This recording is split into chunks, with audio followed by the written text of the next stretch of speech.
pleasure to present to you Dr. Martin Luther King, Jr.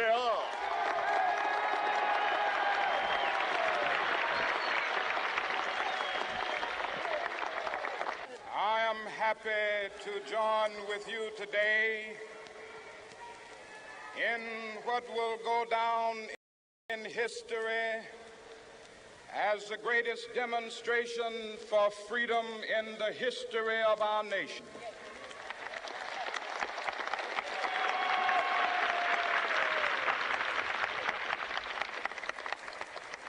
Five score years ago,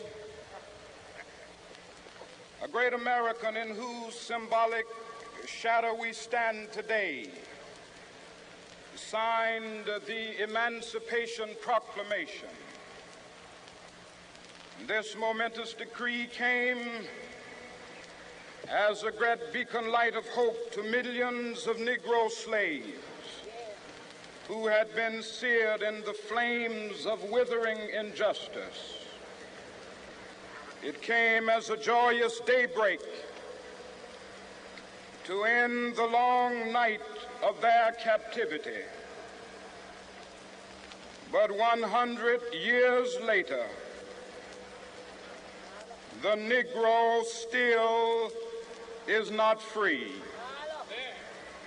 100 years later,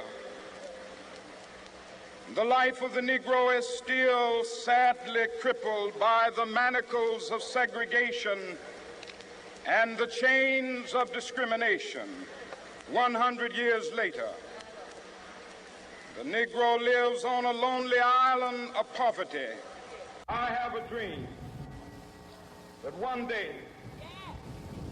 this nation will rise up and live out the true meaning of its creed. We hold these truths to be self-evident, that all men are created equal.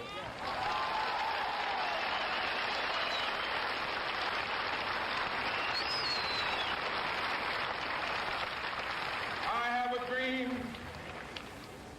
that one day on the red hills of Georgia, the sons of former slaves and the sons of former slave owners will they be able to sit down together at the table of brotherhood.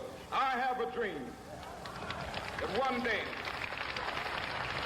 even the state of Mississippi, a state sweltering with the heat of injustice, sweltering with the heat of oppression, will be transformed into an oasis of freedom and justice. I have a dream.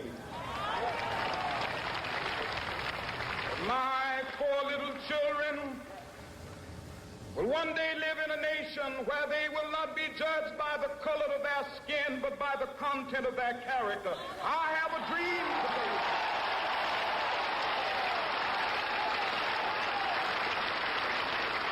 I have a dream that one day, down in Alabama, with its vicious racists, with its governor having his lips dripping with the words of interposition and nullification. One day right there in Alabama, little black boys and black girls will be able to join hands with little white boys and white girls as sisters and brothers. I have a dream today.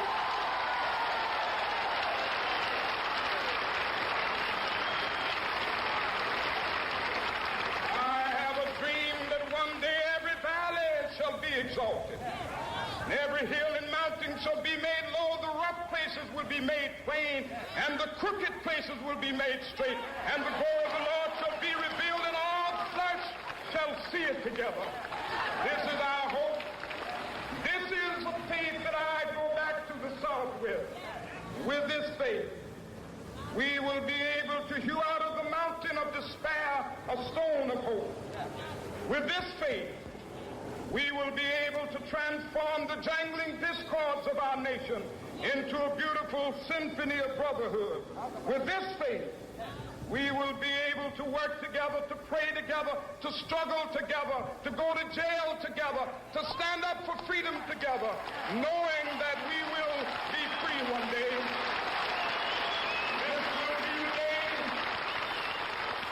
This will be the day when all